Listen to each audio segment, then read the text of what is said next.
Finally. Listo. Now. Ahora sí.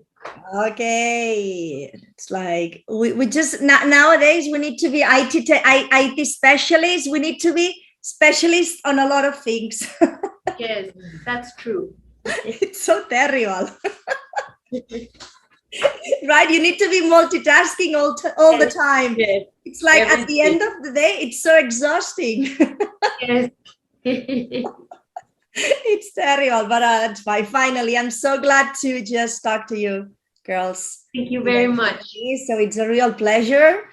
And I have to admit something, because when they tell me that I need to interview someone, okay, it's like I investigate, I just look into Instagram and I look into things, but yours is so tasty. Every time you were just publishing something, I had like this, you know, I just need to eat something.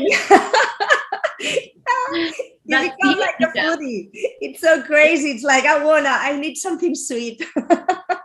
That's the idea. It's so cool. It's so cool. I think that your job, it's so nice, so rewarding, right? We love it. Yes, we love it. Yeah, and giving joy to so many people, right? Yes, yes. Because it's really rewarding, I think. We always say we work in our hobby. Absolutely. It's a hobby. Mm-hmm. Yeah, which is the best way to work.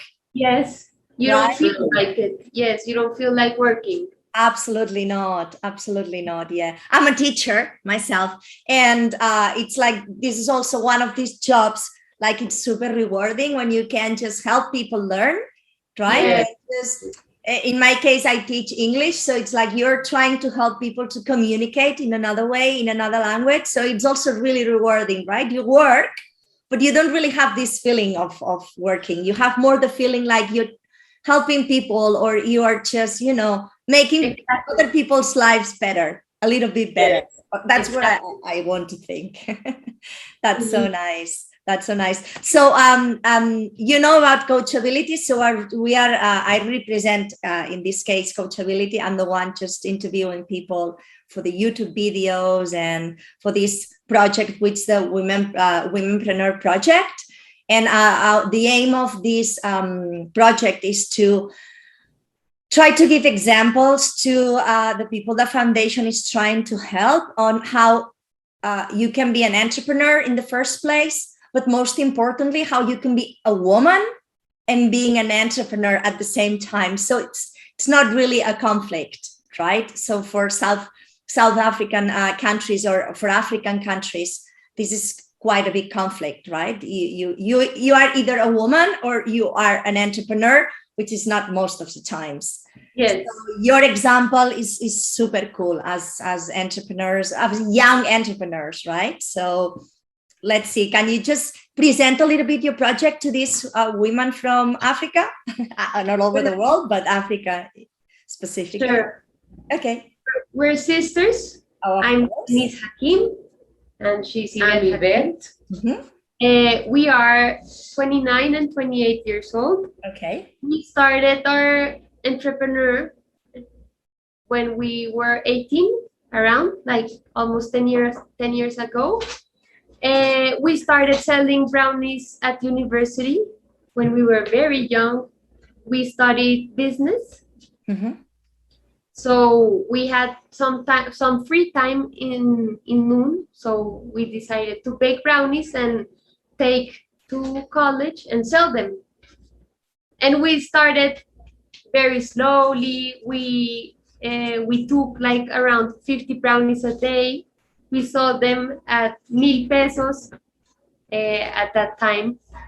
1,000 pesos is nothing. 1,000 pesos in Colombia is like 25 cents of a euro. Oh gosh. Yes. And we started only with brownies, and then we had chocolate chip cookies, and like slowly we entered more products. But all of the university, while we were studying, we were always selling our products at the same time. I went to study abroad to Paris for 6 months, and then Yvette stayed in Colombia. with the business, the small business. Then she went to Istanbul for 6 months, and then I stayed with the business at that time. Then we both graduated from business administration, and we had to decide either to like begin to formalize our business or to look for work. So we decided to bake and make people happy with our products. So we decided to formalize our business. We were 5 years at home, baking from home, from the kitchen of our house. The oven was really small. At like past 5 years, we had appropriated of all of the house, the kitchen, absolutely everything. Our mom was a saint. She always says that she was a saint until she told us that if we wanted to live of baking, we had to look for a work for a place more formal where we could grow, because the house was very limited. At that time, we bought our local where we have our kitchen right now. All of the production is here where we are right now. And this was like 3 years ago. So we have been from then to now 3 years growing, having a lot of experiences. We have failed a lot of times, and then we have come back stronger.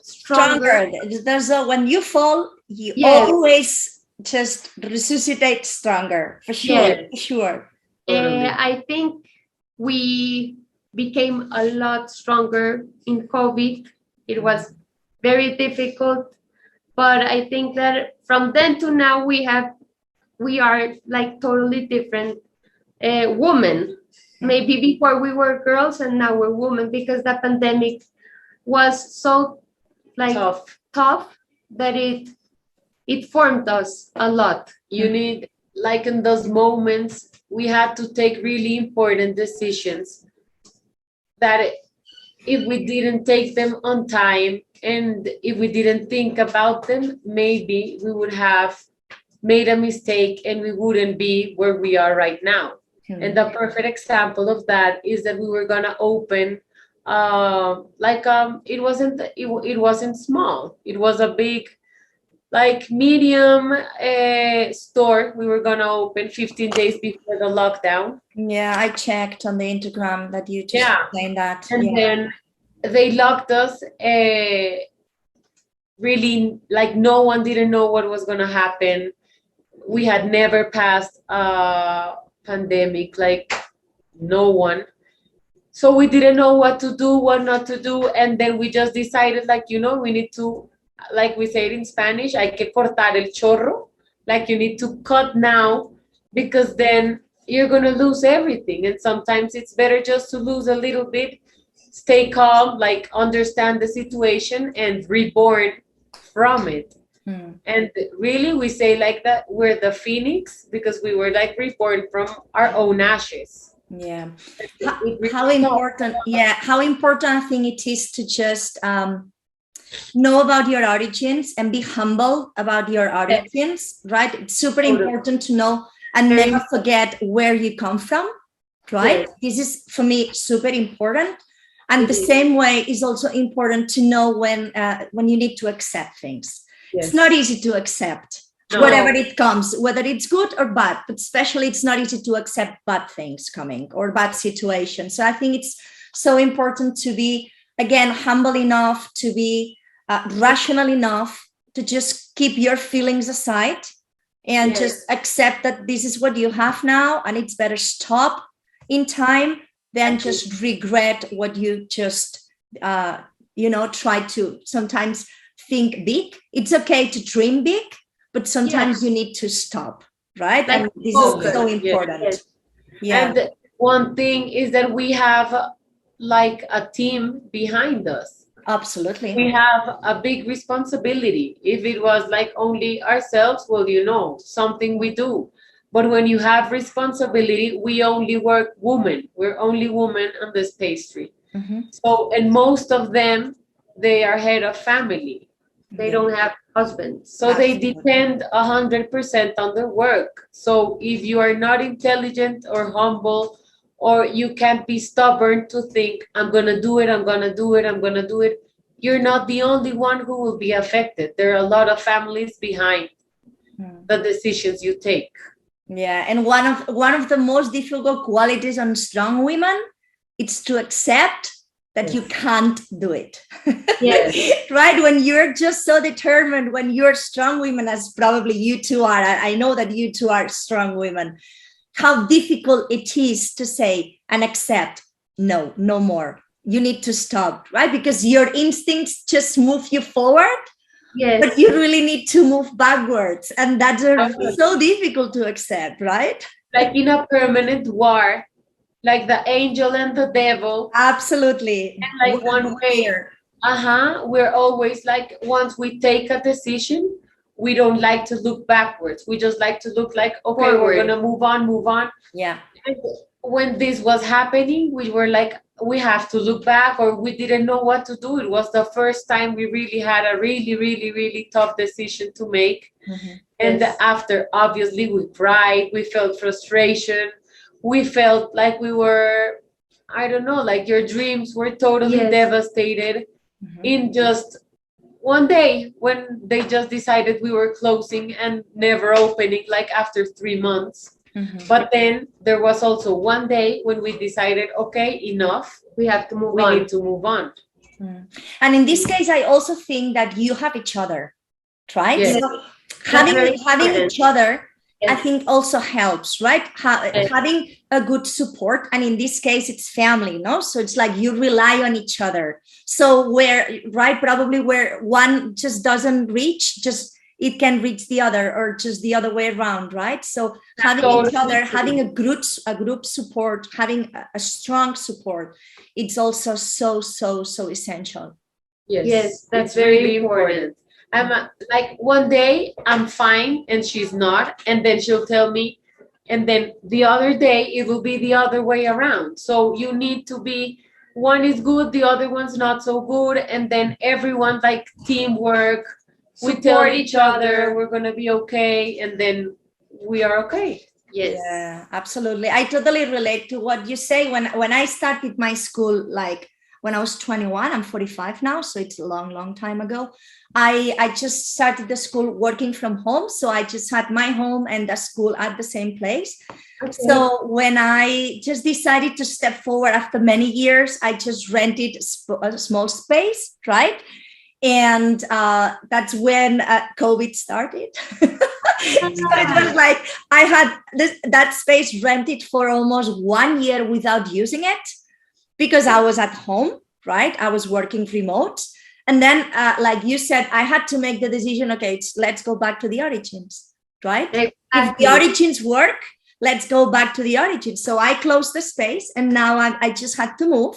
That means money, because when you were talking about the emotional hurdles or the emotional difficulties, that always comes with money problems. So it's not really maybe so nice to talk about money, but money is important. You cannot be totally happy if money doesn't just flow, right? So when I had to close the space, it was like, oh God, I need to go back to the origins. I moved because I couldn't have both things at the same time. So it's like, but then you go back, you just land it on your feet again, and then you just move forward with some experience you didn't have before. But something similar happened to us because we started baking from home and then we went out. And then like 3 years after, then came the pandemic. We were closed like for 3 months. So we went to live to a country house we have outside from the capital. Okay. And we had the responsibility to pay the salaries of our workers. Yeah. So we had to sell something to make money and to pay for this woman. So in this moment, we went to our origins because we went back to bake home, to sell from home, to pay the salaries of these women. But it's a great experience, you know. Yeah, absolutely. It's COVID has been a challenge, definitely a worldwide challenge, but it also has been a real learning process. No, I've learned a lot about COVID. Absolutely. And it's unfortunately it's still in the air. Yes. Right, but it's like you just I learned a lot from COVID. It's like I had COVID last year, I kept working. So I had COVID, all my family had COVID, but we kept working. You know, it's just like you can't stop, you need to move. Yes. You need to go on. Exactly. This cannot stop me. Oh, Yes. and life goes on also. Absolutely. And also I suppose that in your job it was something also really due to COVID, it was probably more activated. It's like the creativity. It's like, I guess, like when you are in a dark hole, no, when you go back to the darkness, it's like when your mind starts creating a lot. Absolutely. Like non-stop, right? Yes. You have to see also the opportunities in hard times. So in COVID, we were living in our country house and we weren't selling products, or We were only making goods. selling to the people that were living near to us. Of course. But then we couldn't deliver in Bogota. Exactly. So we started thinking, what should we do to keep people like alive in our Instagram account that finally we live through Instagram? Yeah. Yes. So we started becoming a blog of desserts. So we started baking, and we posted all the recipes, and on Saturdays we had Instagram lives. We had a lot of people connecting, like hundreds of people, and then we gained a lot of new followers in COVID, and then all of these new followers, when we reopened our stores here, they were clients. So they came back to us. But everything depends on how you see the opportunities. That's very, very important. And also in your job, in your line of work, creativity is a must. Totally. So it's like there's nothing without creativity. Oh, right? Totally. And what I really like about your blog, your Instagram, and about I've also watched some of the programs you do for television program, El Dulce al Cuadrado. I really liked it. And you're just super open, right? You don't hold back. So you feel it, you say it, you think it, you just express it. And I think that people appreciate that. Yes. Your honesty, your openness. Be authentic. And not people don't have perfect lives. No. You don't have a perfect work. Not every day is perfect. And sometimes you need to show it. Yeah. We show the nice side, the beautiful side, the cravings we give to the people through our pictures. That's amazing. But we also tell them the reality of making desserts, of working on a team, of being an entrepreneur. And that's the reality. You just can't be showing the beautiful part, because we would be lying. Yeah, and I thought that was really authentic. The way you also express about your charity collaborations.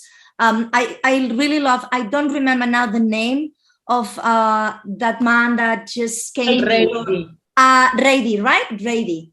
Yes. And I really loved how you just were 100% honest about what was going on, right? So it's something when you just start not only observing like the recipes or the sweet pastries and delicious things you just cook, it's just like you can really feel how honest, how open you are, and how authentic you are. And this is something that I think people appreciate a lot.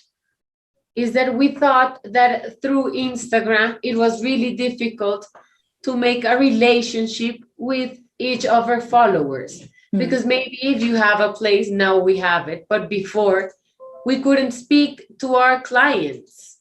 Like we have Rappi, that's like a marketplace where you have deliveries. Okay. So we don't really have like a speech or something with a final client. Yeah. So Instagram, we had to find a way so that people knew what we wanted to like. I just don't want people to try our dessert. We just want them to know what's behind the dessert. That's it. We The want soul, right? The soul of the dessert. Totally. The soul, exactly. We want them to know the people that are behind their stories, what we do in our kitchen, the ingredients we use have a social like impact. And that's really important, that you just can't do that with a picture of a good brownie. You need to tell the story behind. Absolutely. Absolutely. No, I was like, really, I had a really good time just following you and just investigating. I just had to scroll down to the beginning of the Instagram account. And I was like, come on, this is never ending. And I just got to the origin, and I just read one by one till I just got to the last posts. And I was like just writing down all the chronology and everything that you do, how you just really are proud of your parents, how you just praise family. For you, family, I think, is super important. Very important. Yes. It's like only your parents and you two, right? We have a brother. You have your brother is nowhere. No, he doesn't like to appear. Okay. No. Like he's nowhere to be seen. Yes. He wants to be. He's also an anonymous. Yes, he's also an entrepreneur. Oh, that's so nice. Related to pastry? No. He does belts. Cool. That's so nice. That's so cool. And what about your international projection? Do you have it anyhow? Because, right, it's like, for example, I was following a little bit about La Dulce al Cuadrado, the TV program, right? And it's only broadcasted online if you just try to just find some YouTube videos or just some parts of the programs, but it's only in South America, right? It's only broadcasted in South America. Maybe Miami, Florida, because they have a lot of Latin programs. Well, it depends 100% on El Gourmet, that they're the ones who decide where to project it. No, but I'm just not talking about like we're talking international. It's like probably you're well known in South America because of the TV program. But do you have any idea of expanding your brand? Yes, we sure are. You know, the difficult part is you need to understand that each recipe needs to be identical wherever you are. Mm-hmm. So you need to standardize each one. It has been a tough process. You know, it's not the same when we were at home and we did 20 cookies and now we do 3,000. Yeah. It's difficult. So we have been working really tough on this project. I think we have done a really good job.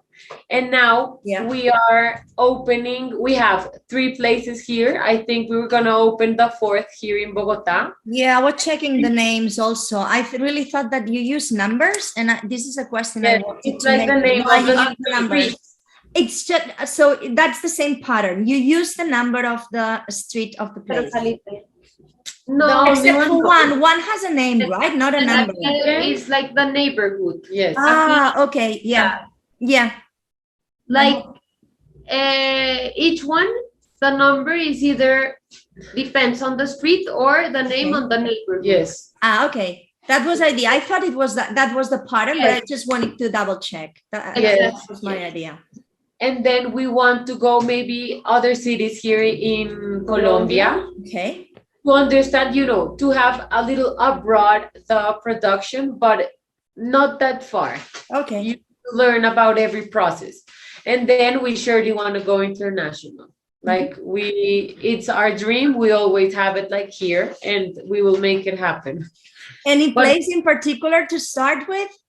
We love the US. Our pastry is very American. Yeah, yes. and we think we have a good potential there. Mm-hmm. Yeah, and Yeah. a lot of competition. Yeah, Also. totally. They have a real sweet tooth. Yes. Real, yeah. Yeah. Now that you'd mentioned the US, it's like I was like again following a pattern, and I think that by the end of the year, before Christmas, you just always take a trip, right? You just go on a trip. We Right, love I was like counting because I was like checking every post. Yes. This is the time for the trip to start. Uh-huh. We love to Right, you travel. went to Italy, France, Spain, Yes. Lebanon, right? We are Lebanese. Istanbul. We are half Colombian, half Lebanese. Yeah, So yeah. we love to travel, and when we go to Lebanon, we like appreciate and go either to France or wherever we like nearby. Mhm. We went this year to Turkey. Yeah, I saw We that. came from Istanbul like 1 month ago. Mm. But we feel that when you travel, you inspire like everything, absolutely everything.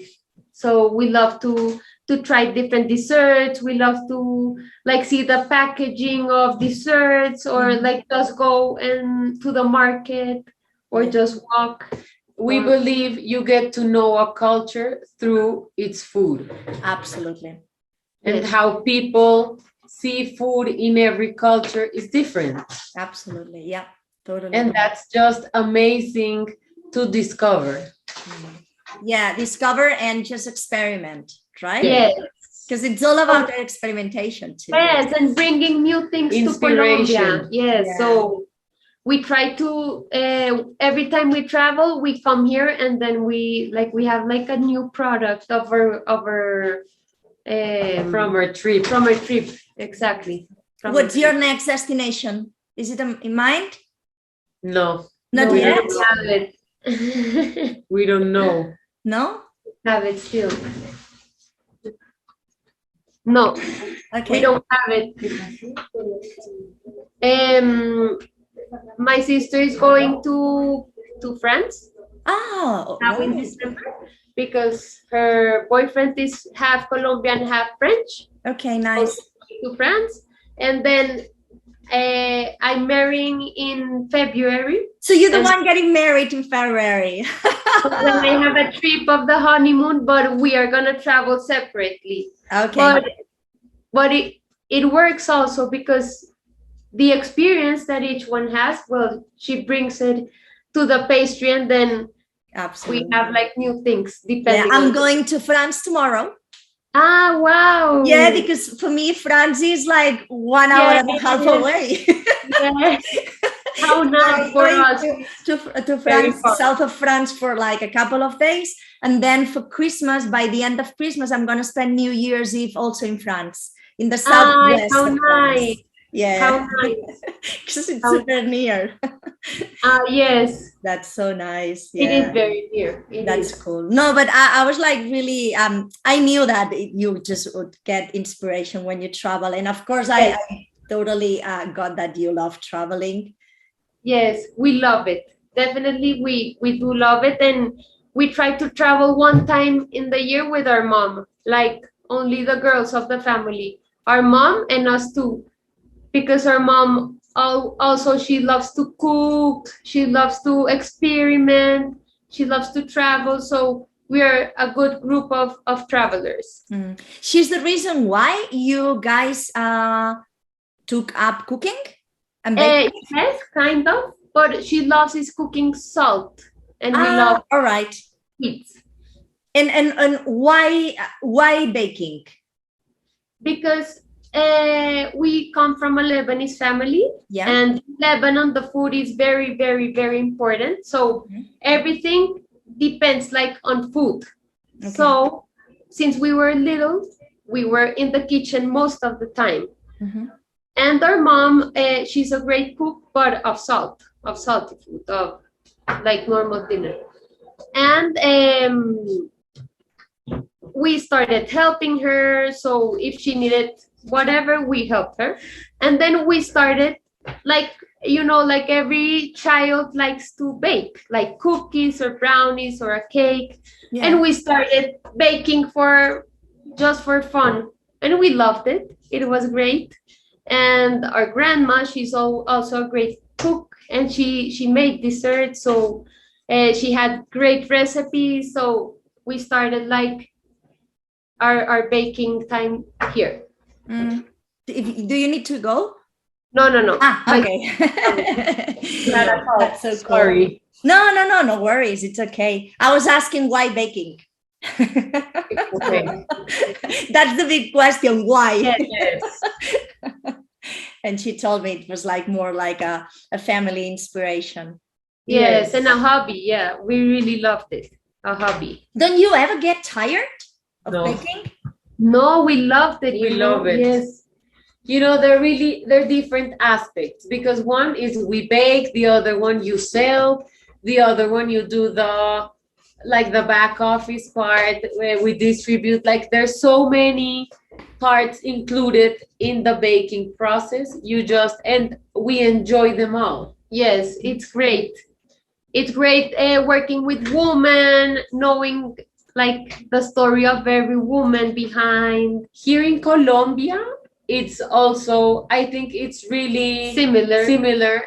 as in Africa. Yeah, it's really similar. Here it's really machista, I would say. Yeah, like chauvinist. No, it's like a patriarchy, right? It's like Totally 100%. male power, right? All Male power. They believe they are not able to move on or to be independent if they don't have a man at their side. That's their belief since they are legal, right? And how does it get there? It's like something, the way you are raised up. It's like I think at school, by the moms, even by the women in the family. Yes. One, I think how you're raised, that's totally an impact. But the other one is that they make sure to let them know they won't be able to be alone. Okay. So it's like, I don't know, I don't give you money for blah, blah, blah. And they think that if they work, it's not going to be enough. Mm-hmm. Because they always believe they will need to have the man at their side. Yeah. And we here, like, one of our big purposes of only having women is to make sure they believe in themselves. They believe they can move on. They believe they have children, and their children need to be inspired by their moms. Exactly. They need to see their moms working, being happy, because, you know, it's really hard, really, really, really hard to see them, because it happened here. They come here crying, having the guys bruises. Yeah. And abuse. But it's like abuse, it can be physical or mental. So totally. But then they don't want to leave them. It's very common. So then you don't understand, how is this possible? But once you show them they can do it alone. Once you tell them they're good at what they do, because most of the times they tell them, you know, you're really bad, you're a bad mother, you don't do anything well, then you start believing it. Absolutely. And if you don't believe in yourself, you won't do anything in life. No. That's the first important aspect. So being here and telling them, okay, this is good, this is nice, yes, you can do it, they become confident. Exactly. And once they do, they leave them. Yeah. So that's really important for us. And they need to be, for me, an example for their kids, because as you told me 3 minutes ago, a lot of this comes from what they look at their house, what they see in their moms, what they see in their family. And if you stop that chain, there will be a new beginning. It's like, but can you feel like a bit of a change? Like this is totally. in Colombian societies? Like not young in Colombia, but at least with the women that work with us. They're different. Okay. All right. So we're talking like, as in your space, in your home, in your business, these things are changing. But this is not something we can extrapolate in society. No. And you know, big cities are different than small towns. Hmm. In Well, small yeah. town, they don't have the same opportunities. You see more abuse, drug conflicts. So that affects everything. Yeah, I'm sure it's not easy. I'm sure it's not easy. No, it's not. It's like you have to feel really proud of yourselves, because if that's what you're doing, you're trying, you're just betting on something, right? Supporting women, supporting also what I saw, like working with a lot of foundations, a lot of charities, do as you do with children. I mean, I think it's really big what you're doing, I think. Yes, pues our parents being doctors, they always showed us the human part of life. Like you need to be, they work every day to save lives. You need to help others. So they are the best example we have, and we learned from them. Exactly. Yeah, I know, definitely you're following it. So could we say that it's like your parents are like your great like people you admire, like your greatest people to look up? Yes. That's so nice. And in the world of pastry, is there anyone you admire? Yes, I think we admire a lot Cristina Tosi. She is like a chef from the US. Okay. Very creative, kind of, she does like similar pastry of ours. But we love to be like authentic. Us. So we like to admire. We admire a lot of people. Admire and inspire from them. But all of the time, replicate. We like to be authentic. Yes. That's so nice. And is there a bakery in the world you would like to go and taste the pastries? Have you ever think, oh, if I just want to go this place, I want to go to this bakery, this pastry place? Is there one? Well, we had, let's say in New York, and we went. Which one? The one we're telling you, Milk Bar. Okay. Yes, okay. We like to see, like once we go, we decide our destination. Yes. We begin. We research. Of course. Yes. And when we travel, we have like a list of to-do things and to visit. Yes. But do you introduce yourself? Do you present yourselves as, oh, I have a bakery and I have a pastry, I do this? No, you don't. It's like anonymous. Yes. At the beginning, we didn't want our faces to appear on our Instagram. Okay. We always said the dessert has to be like the main character. But then when this program, Dulce al Cuadrado, appeared, we were the image. So everything changed and we decided, okay, like, you need to receive what lives bring you and then give it a turn. Yeah, and also I think that people like and people enjoy to know the human part of things. Yes. They love it. Right? So a dessert is nice, but they want to know who makes the dessert. Who did it? Yeah. Yes, who's behind? They love it. It's I think it's part of what makes something interesting or more interesting. Yes. When you know who's behind that. Yes. So and the story behind also. That's so cool. So what's the next step now? Now that I know that you opened the 2 more spaces, right? Yes. Apart from the production line where you are, you open 2 more spaces. So what's the next step for you? Open the 3rd. Really? Nice. It's gonna be. It's a working process. It's a working process. Today they started. Seriously. Yes. Congrats. Yes. We're gonna open mid January. Okay. But it's a surprise. No one knows. Just you and our team. Yes. That's so cool. That's so cool. So tell me when we need to just publish this interview. It's okay. And we also want to change our production center. Why? Because it's very small. That's so good. It's a good problem. We are having good problems and now. It's below a building where people live, so and people don't like it so much, so that's why. Oh, that's so nice. Yes, that's great. really fun. And we also want to go, as we were telling you, maybe another city here in Colombia for next year. Mhm. Well, and then your personal challenges and your personal projects. So it's like Paris, a wedding. So that's a big Yes. task. Yes, and everything comes together, like Yeah. everything is related. Absolutely. Yeah, good news always come together. Or no, I Yes. would say like bad news always come together. That's Good totally news just come true. from time to time. Yes.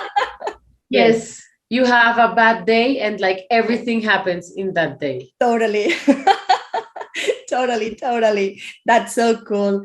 All right. I think that because coachability is based on creativity. So most of the time, like I sent you the questions we were gonna make. So most of the time we covered all of them.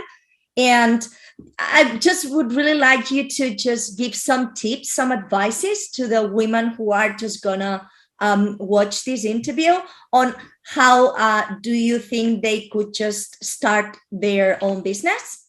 So what are the most important tips for you? You can give them.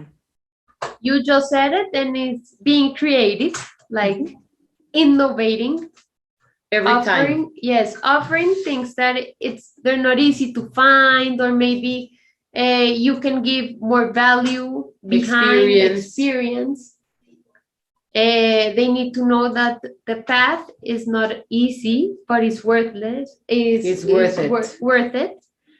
You have to persevere, always persevere. I would say getting out of the comfort zone. Exactly. Is really very important because once you're in your comfort zone, you're not growing. So you need to be uncomfortable every day. They need to believe in themselves. That's most important. And find a great team in order to grow. Yeah, and teamwork. And probably not being afraid of asking for help. Totally. So asking for help is knocking doors. Really yes, knock 1,000 doors for one or two to open, and it's okay if they don't. You just learn from it. Yeah. But you have to believe in yourself to be able to show people they can believe in you. Yeah, absolutely. That's so nice. That's really nice advice. So thank you very much, Hakims Pastry. I really love it. Yvette, Denise. So it was a real pleasure, right? I'll send you the information. So when Montse tells me the date, everything is going to be like posted and published. So I'll send you all the info and all the photos. I would just ask for you to just send me a photo of the both of you, if you don't mind. Yeah, because that would be like the face of our posting our publicity. And then we would just really love if you could just repost our info, because that would just get to more people, and the more people it gets, the more people we can help. So now we were just working on a project on buying, just collecting money for buying sheep and goats for people in villages, so that they can just start a collective economy. And it was, we just work on some really nice projects at Coachability Foundation. So how nice to help others, right? It's a way of helping yourself. Yes. Right? Okay. So thank you very much. Have a wonderful day. A lot of success, which you will have, and a lot of luck on your life project.